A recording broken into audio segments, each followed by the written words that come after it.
In the name of God, the Holy and Undivided Trinity. Amen. There's no denying it.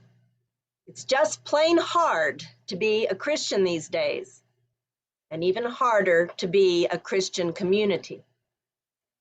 On the one hand, we have some evangelical Christian brothers and sisters who have confused American nationalism with following Jesus, and they're making all of us look bad.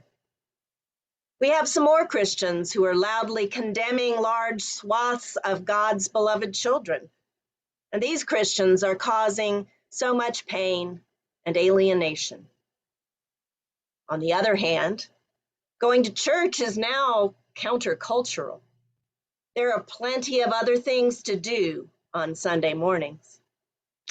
The nones, or those who don't want anything to do with institutional religion, are growing by leaps and bounds, especially among younger generations. Older folks are becoming the dones.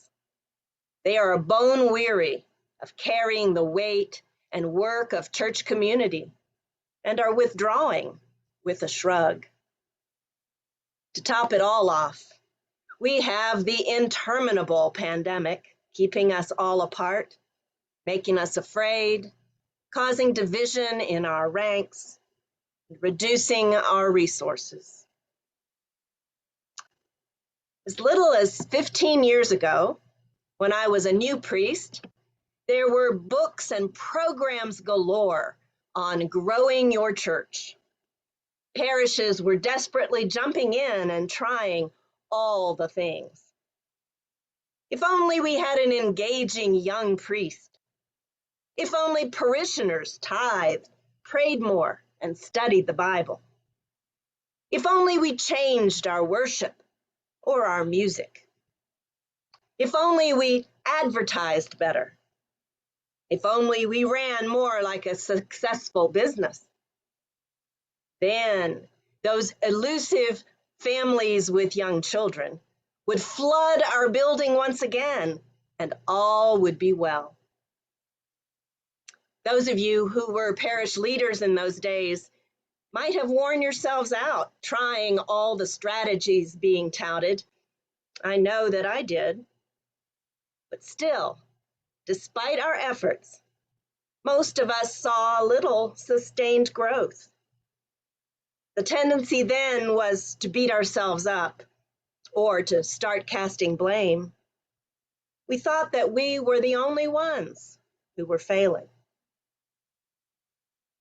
Today, the books and program titles are sounding more ominous.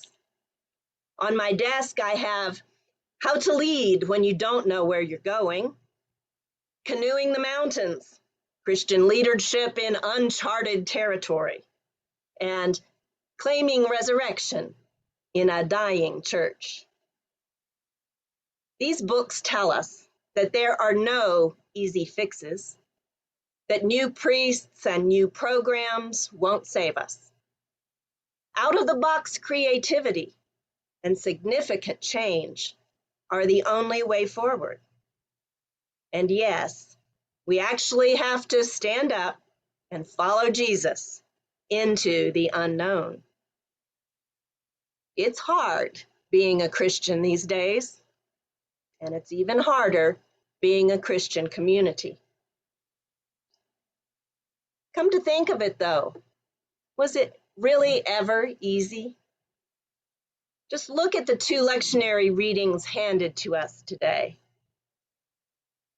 Jeremiah wasn't following a crucified Lord, but his role as a prophet of God was just as daunting. Prophets must speak God's truth, come what may. They're often reviled and punished for their words by those who don't want to hear the truth. And God never lets them off the hook either. Just ask Jonah. Jeremiah's call story, which we heard today, lifts up the courage that it takes to follow God's call to us. The words that we translate as God touched his mouth are much less tender in Hebrew. God struck or jolted his mouth, says the original text. Having God's words in his mouth changed who Jeremiah was forever. No wonder Jeremiah protests. I don't know how to speak, he argues. I'm just a boy. Good try, Jeremiah. But I can identify. I'm too old, too shy, too busy, too tired. Later, God, okay? Isn't there someone else more qualified? I bet we can all identify. Following God is hard, but God needs us.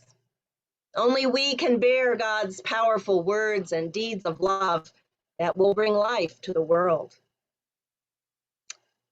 And then there are those Corinthians. Talk about difficult communities. We usually read today's epistle at weddings, as if the love described here is a warm and fuzzy feeling, as if it's meant to guide marital bliss. But Paul is not writing to couples in love. Paul is writing to a church in conflict, to Christians who are acting in unloving ways, boasting, being angry and envious, insisting on their own way. Paul is calling them to account for their behavior. He's asking them to turn from action directed toward power and prestige to action springing forth from love. Here at St. Ambrose, we're blessed to be a loving community. I'm thankful that, unlike the Corinthians, we put a high value on loving action in all of its forms. Paul would cheer to read the why statement that we created this past year. Far from boasting, we admit right away that we are imperfect people in a hurting and broken world. Far from seeking power, we promote a joyful community of grace that is open to all. We try to put Paul's words about love into action here daily. You should have heard the praise given to Christy and Tony and our cookie team from the fire aid workers who stayed with us last week. Our hospitality and kindness are amazing.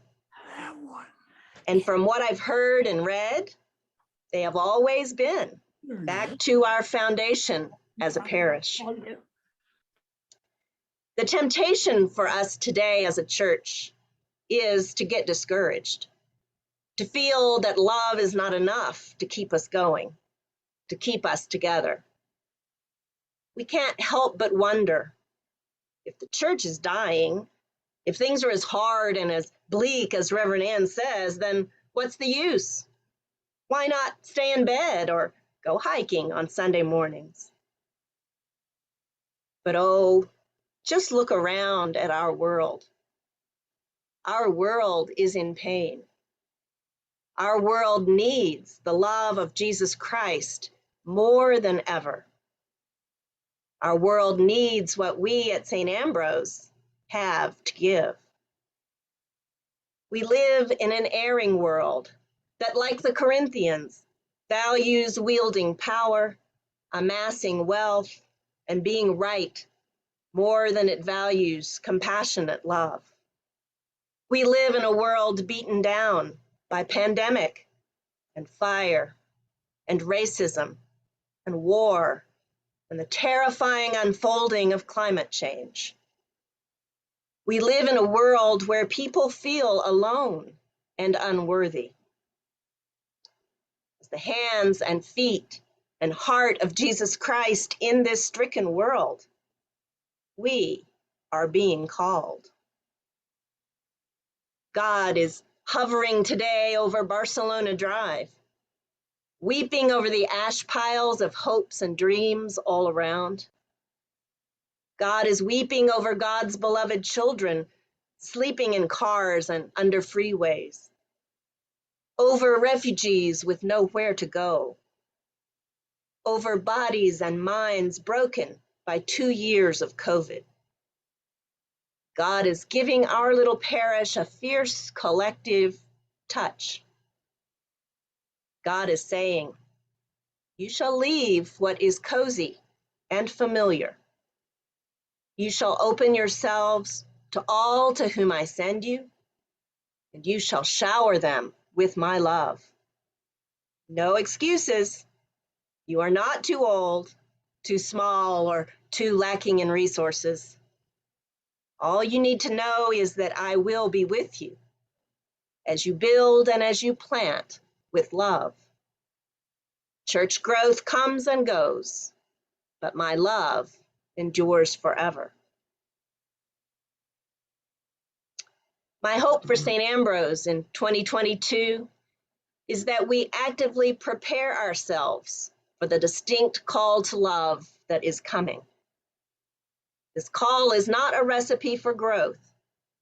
It's a call to discipleship, a chance to follow Jesus. And isn't that why we are here in the first place? This call isn't something that any of us can create or control or make happen on our timeline. It may come in a blinding flash, or it may trickle over us like water onto stone. But it is something that we can actively and prayerfully look and listen for together so that we don't miss it when it comes. As we prepare, I hope that we can follow the advice of consultant Anna Olson. In these difficult times, she writes, now is the time for a parish to do what is most fun and most important and most life-giving and most loving and most authentic. Rejoice in the people who are with you. Be gentle, knowing that we all take the gut punch of grief from different angles. Make the most of who you are and what you have, and use your imaginations for good. So how exactly do we do that? For those of us who like concrete action steps, here's what she suggests. Make room for what is coming. That is, clean up our literal mess accumulated over the years. The church seems full of old stuff. There's the sense that nothing new is expected or possible. Empty space invites new ideas. Here at St. Ambrose, we began this task already in 2021, a little bit forced by the flood, but there is plenty more to clean out. Number 2, look at our history and know where we come from so that we can stay true to ourselves. I've already found amazing things about us in our archives, thanks to our volunteers who've been cleaning those out, and in materials that Charlie Jacobson gave me. Number 3, go on pilgrimages through our neighborhood to see who and what is there, to see what the needs are. Number 4, turn out our pockets to see what little crumbs we have hidden away that we might have forgotten about. We don't need to worry about gathering an abundance. We just need to be sure that we're using all the resources that we have. Number 5, try things out. And when people come to us with needs and ideas, say yes as much as we can. We already have a host of things to try, an excellent list of creative ideas that I gathered this fall from some of you, and now the unexpected needs dropped in our lap by the fire. Number 6, look outside our own tent. See where love is already being poured out in our community and join in. We don't have to reinvent the wheel or work alone. Number 7, expect trespasses and annoyances. Change is messy. Living together is messy. Just ask the Corinthians. Yet remember, love endures all things. I'd like to close with the moving words of poet Amanda Gorman, whose new poem Errol shared with me recently. May this be the day we come together. Mourning, we come to mend. Withered, we come to weather. Torn, we come to tend. Battered, we come to better. Tethered by this year of yearning, we are learning that though we weren't ready for this, we have been readied by it. Be bold, sang time this year. Be bold, sang time. For when you honor yesterday, tomorrow ye will find. Know what we've fought need not be forgotten or for none. It defines us, binds us as one. Come over, join this day just begun. For wherever we come together, we will forever overcome. Amen.